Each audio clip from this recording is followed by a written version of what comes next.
오늘 읽으실 말씀은 요한복음 16장 16절에서 24절까지 말씀입니다. 요한복음 16장 16절에서 24절까지 말씀입니다. 제가 읽고 마지막 절 다 같이 합독하도록 하겠습니다.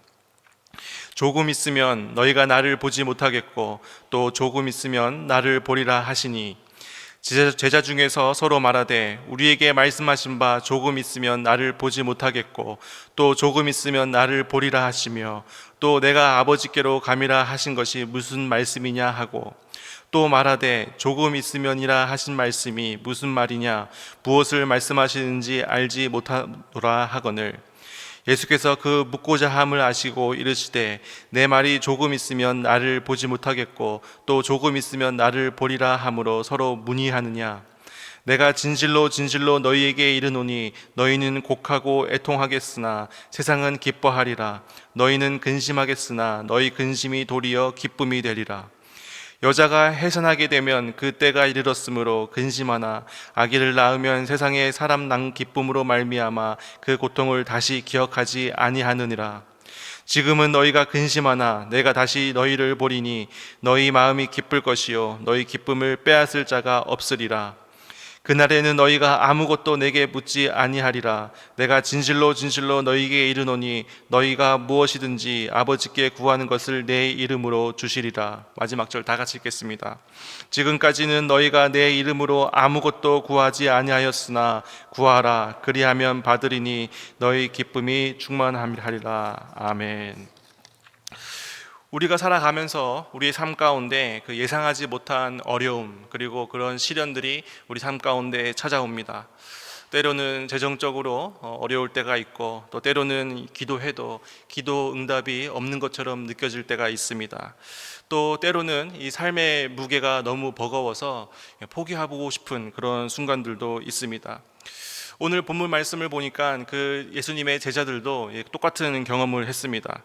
그들은 그 예수님을 따르면서 3년 동안 자신들의 모든 것을 내려놓고 예수님을 따르면서 또 많은 희망과 또 많은 꿈을 꾸었지만 예수님께서 십자가에 못 박혀 돌아가셨을 때 그들의 꿈과 기대는 산산이 부서지고 말았습니다.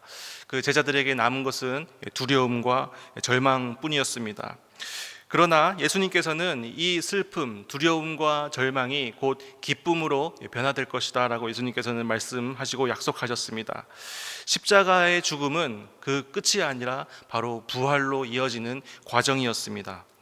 예수님의 부활은 그 절망 속에 있었던 그 두려움 속에 있었던 그 예수님의 제자들에게 또 새로운 또 큰 기쁨이 되었습니다.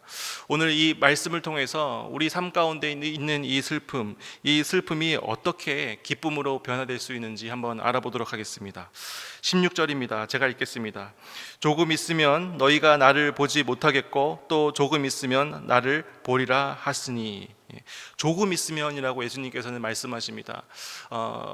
3시간입니다. 조금 있으면 3시간 후에 예수님께서는 겟세마네 동산에서 유대인들에게 잡히고 또 모진 고난과 모진 또 어려움을 당하시고 고초를 당하시고 십자가에 못 박혀 죽으시게 되십니다. 3시간입니다. 그래서 조금 있으면이라고 예수님께서는 표현하셨습니다. 조금 있으면 너희가 나를 보지 못하겠고 또 조금 있으면 나를 보리라. 나를 보지 못하겠고 또 나를 보리라. 이게 무슨 뜻입니까? 우리는 이 말을 듣고 단번에 알아차릴 수 있습니다.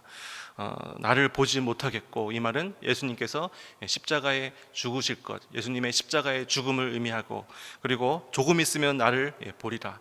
3일 만에 다시 부활하시는 그 예수님을 우리는 알 수 있습니다. 예수님의 십자가와 부활의 사건에 대해서 예수님은 말씀하십니다. 우리가 익히 알고 있는 부활장이라고 합니다. 고린도전서 15장에 보면 이 사도 바울이 이 예수 그리스도의 십자가 사건 그리고 이 부활의 사건을 어떻게 표현했냐, 한 단어로 비밀이다 이렇게 표현했습니다. 비밀. 우리가 예수님을 믿고 그 예수님의 십자가를 진리로 붙잡고 살아가는 우리들에게 그 예수님의 십자가의 죽으심과 예수님의 십자가의 부활은 어찌 보면 굉장히 당연하고 또 많이 들어온 잘 이해가 되는 내용입니다. 그런데 예수님을 알지 못하는 그 세상 사람들에게 갔을 때 그 예수님의 죽음과 또 부활에 대해서 이야기했을 때 우리가 죽음이 끝이 아니라 우리는 다시 썩어진 것을 버려버리고 새 옷을 입고 다시는 우리가 부활하게 돼라고 이렇게 얘기했을 때 세상 사람들의 반응은 어떻습니까? 굉장히 허무맹랑하고 이해도 되지도 않고 말도 안 되는 것을 너가 믿고 있구나 이렇게 생각하지 않겠습니까? 그래서 사도 바울은 이 부활의 사건에 대해서 우리 믿는 자들, 하나님의 자녀들만 이해할 수 있는 비밀이다 이렇게 표현을 했습니다. 이 예수님의 부활의 사건은 단순한 역사적 사건이 아닙니다. 그것은 이 부활은 우리 신앙의 핵심이자 또 우리 삶의 원동력이 된다는 것입니다. 예수님의 부활이 없이는 우리는 우리의 신앙이 존재할 수 없습니다. 그래서 우리는 부활을 통해서 그 영원한 생명의 확신을 얻습니다. 많은 사람들이 죽으면 그냥 없어지거나 많이 죽으면 또 윤회사상도 있습니다. 다시 태어나거나 이런 식으로 잘못된 방향으로 죽음을 이해합니다. 그러나 우리는 진리를 알고 있습니다. 죽음은 끝이 아니라 다시 부활하게 되고 우리가 죽은 후에 영원한 생명을 얻을 수 있다는 것입니다. 그래서 예수님의 부활이 없다면, 만약에 예수님의 부활이 없다면 우리는 이 죽음 후에 있는 이 영원한 생명, 영생을 우리는 소망하지 못하게 될 것입니다. 예수님께서 죽음을 이기시고 죽음을 이기시고 다시 부활하시고 인간으로 오신 예수님께서 직접 우리들에게 보여주시고 알려주시기 때문에 우리는 이 부활에 대한 확신을 가지고 이 부활을 소망하면서 살 수 있습니다. 그렇기 때문에 이 예수님을 믿는 우리들, 이 부활을 믿는 사람들은 더 이상 죽음을 두려워하지 않습니다. 죽음이 끝이 아니라 하나님 품에 안기고 다시 영원한 삶으로 살아가는 새로운 영원한 삶으로 나아가는 것이기 때문에 죽음을 두려워하지 않습니다. 그리고 예수님을 믿는 이 부활의 소망을 간직한 사람들은 이 땅의 삶을 넘어서 영원한 그 생명을 바라보고 꿈꾸고 소망하며 나아갑니다. 우리도 그렇게 살았으면 좋겠습니다. 두 번째로 이 부활을 통해서 우리는 참된 소망과 기쁨을 얻을 수 있습니다.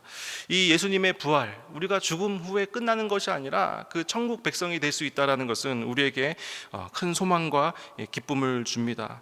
그래서 우리가 어떤 고난을 겪더라도 우리는 죽음 후에 천국 백성이 될 수 있다는 소망을 갖고 있기 때문에 우리에게 오히려 기쁨이 됩니다.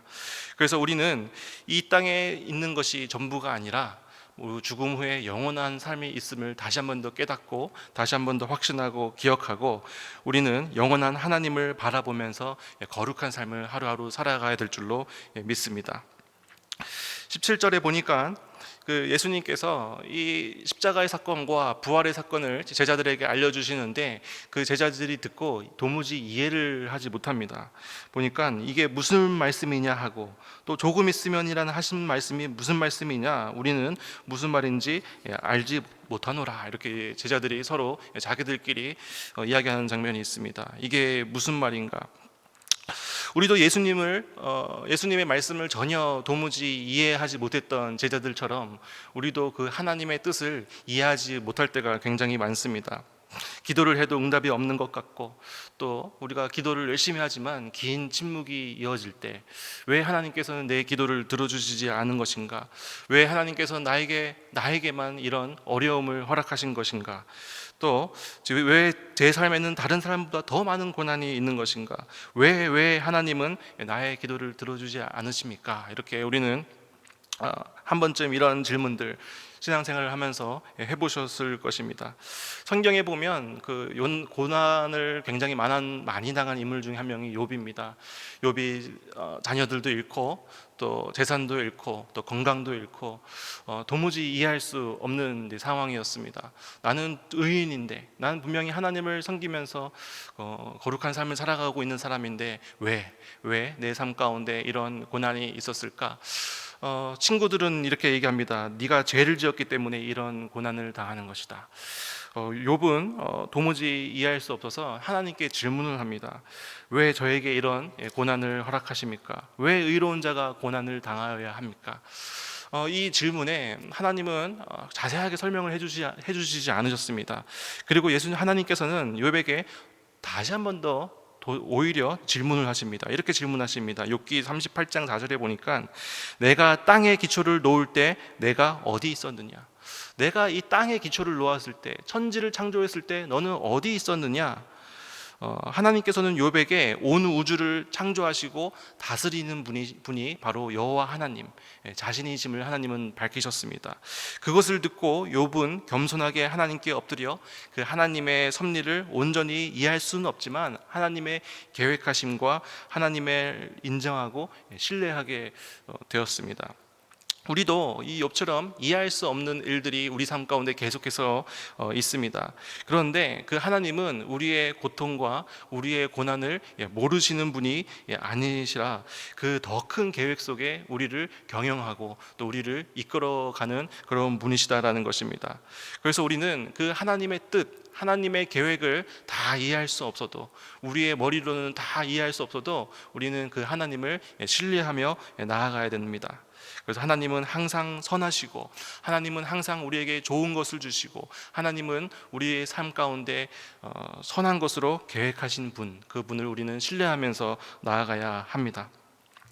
20절에 보니까 내가 진실로 진실로 너희에게 이르노니 너희는 곡하고 애통하겠으나 세상은 기뻐하리라. 너희는 근심하겠으나 너희 근심이 도리어 기쁨이 되리라. 예수님께서 다시 한 번 더 이렇게 말씀해 주십니다.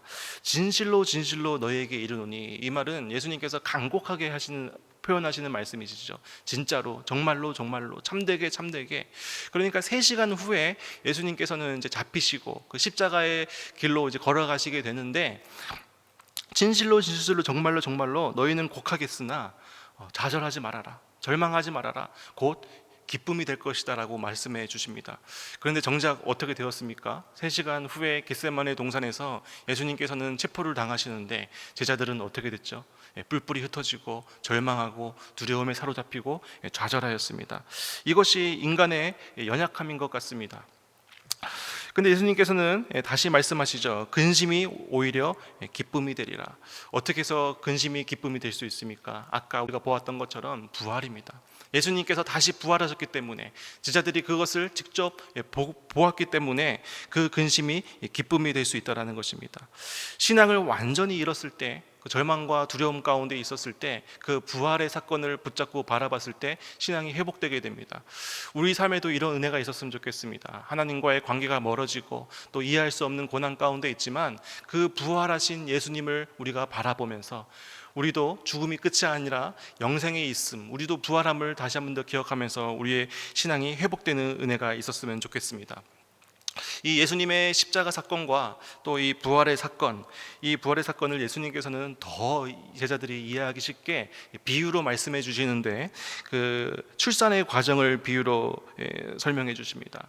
그 여성이 출산을 할 때 얼마나 그 큰 고통을 경험하게 됩니까?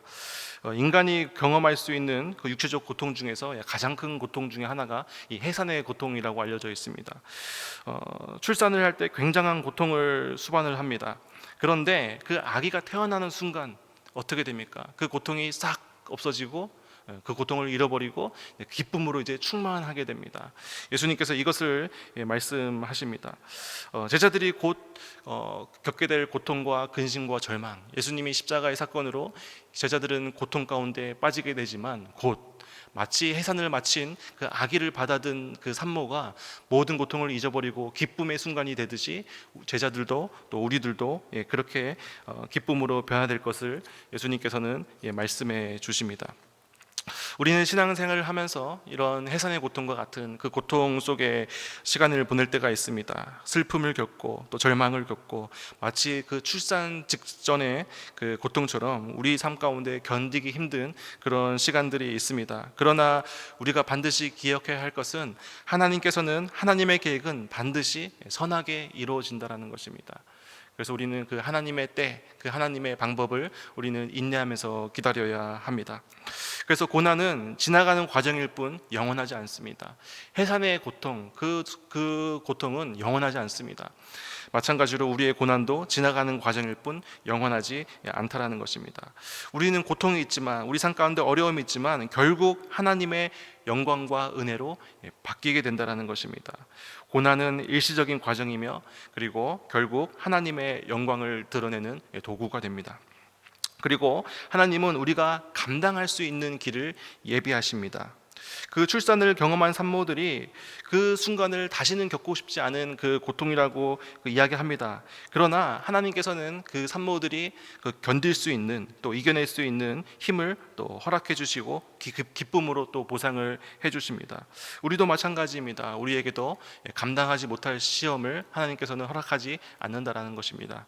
너무나도 유명한 구절이죠. 고린도전서 10장 13절, 사람이 감당할 시험 밖에는 너희가 당할 것이 없나니 하나님은 미쁘사 너희가 감당하지 못할 시험 당함을 허락하지 아니하시고 시험 당할 즈음에 피할 길을 내사 능히 감당하게 하시느니라. 이 말씀 다시 한 번 더 붙잡으면서 나아갔으면 좋겠습니다.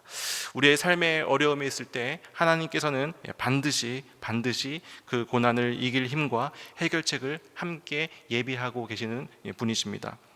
그리고 현재 고난을 통해서 하나님의 계획이 이루어집니다. 우리가 그 고난을 겪은 후에야, 그 고난이 끝난 후에야 우리는 그 고난의 의미를 깨달을 때가 있습니다. 하나님께서 이것 때문에 이렇게 해주시려고 나에게 이런 지금까지 고난을 허락하셨구나, 이것을 우리가 느낄 때가 있습니다. 우리는 그래서 고난이 있기에, 그렇기 때문에 우리는 고난이 있기에 우리의 더 강한 믿음을 가질 수 있습니다. 우리가 어려움이 있기 때문에 하나님의 은혜를 더 깊이 경험할 수 있습니다. 눈물이 있기 때문에 그 하나님의 위로가 얼마나 크고 놀라운지 우리는 알게 됩니다.